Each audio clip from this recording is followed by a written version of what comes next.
Let's dive into the discussions shaping the nation. Cathaoirleach, it's an honour to rise in the chamber for a first time as a Teachta Dála, and I want to express my deep gratitude to the people of Mayo who have put their trust in me and who voted for me. I feel a great responsibility and I commit to working as hard as possible every day to fulfil that responsibility. I also want to briefly thank my team, former Minister Michael Ring, my friends, Fine Gael members and family who all supported and worked hard towards my journey here to Leinster House. But today I want to talk about the people and the communities across the country, but especially in the West and Northwest and my constituents in Mayo, who have had an extremely challenging and distressing fortnight since Storm Éowyn. This storm we know was enormous and unprecedented. In my own county of Mayo, 98% of power was lost, leaving just 600 customers remaining out of 40,000.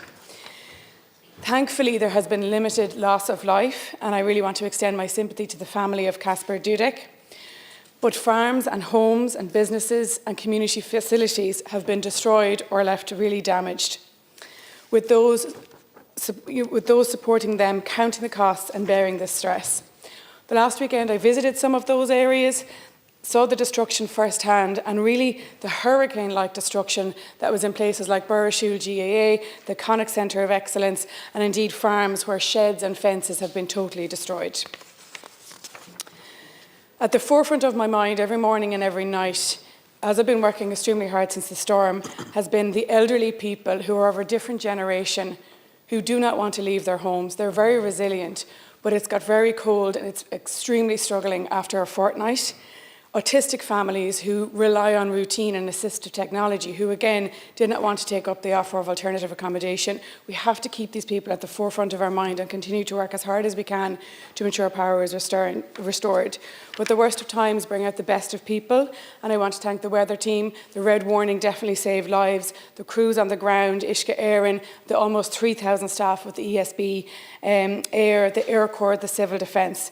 The emergency response hubs, of which there were 36 in my county, have been an absolute lifesaver for people to charge phones and get Wi-Fi in showers. And the staff and volunteers on the ground have been amazing. County council staff, local councillors who are working day in, day out, and our farmers who have been supporting clearing roads, etc.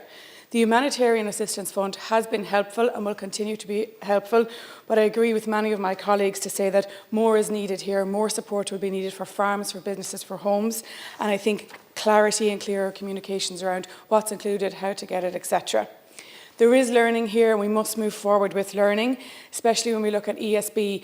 It is so helpful when people know, why is my power out? How is it going to be restored? When is it going to be restored? And I know these faults were dynamic, but I think we can improve communications there going forward. We also need a really flexible and efficient system to protect our vulnerable people.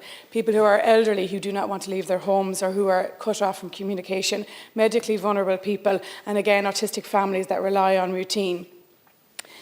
We need generators at our water stations, our GAA pitches and our medical facilities. And I'll finish by saying that the measure of our leadership will not just be on how we respond to this storm, but how we learn and prepare for the ones that are coming down the line. Thank you. Like, share, and subscribe, and let us know your thoughts in the comments. We'd love to hear from you.